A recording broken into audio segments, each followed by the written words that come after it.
Assalamualaikum dan salam sejahtera. Akhirnya detik yang ditunggu-tunggu telah tiba. Selepas perjalanan penuh dramatik, penuh emosi dan penuh kejutan, kini hanya tinggal dua pasukan terakhir yang akan berebut gelaran juara ASEAN Club Championship Shopee Cup 2025-2026. Wakil Malaysia Selangor FC menentang gergasi Thailand Buriram United. Ini bukan sekadar perlawanan aksi biasa.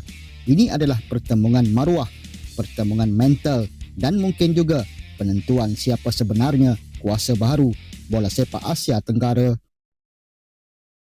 Buriram United tetap yakin meraih keputusan positif menjelang aksi final pertama Shopee Cup meskipun beraksi tanpa dua tonggak. Keyakinan itu dizahirkan jurulatihnya Mark Jackson apabila ditanya tentang situasi berkenaan. Buriram tempang tanpa dua tonggak Gurhilme Bisoli dan Goran Gausit. Ini kerana kedua-dua pemain perlu menjalani penggantungan perlawanan selepas mengutip kad merah dalam aksi separuh akhir kedua. Meskipun mengakui ketiadaan Bisoli dan Gausit sedikit sebanyak mengganggu perancangan beliau, Jackson memilih untuk bersikap positif.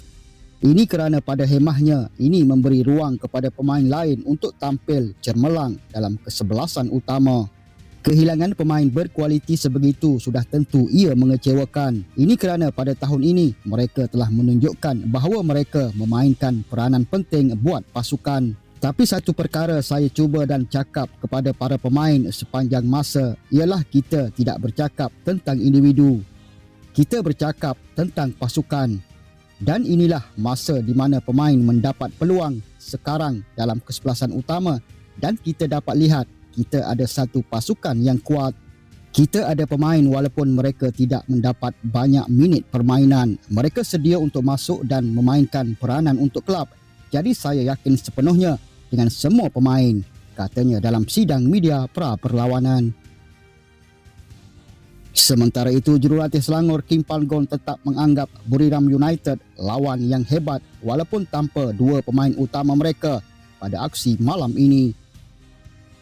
Kim Palgon meluahkan rasa bangganya dapat membawa Selangor dan nama Malaysia di pentas akhir ini selain turut memberitahu persiapan pasukan kini berjalan lancar tanpa sebarang kecederaan.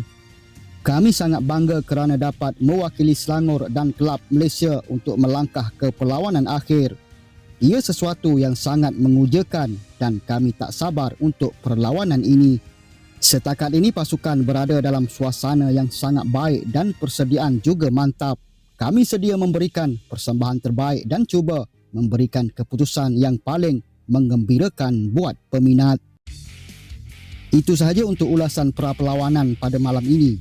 Kita jumpa lagi di video akan datang. Salam hormat dan Assalamualaikum.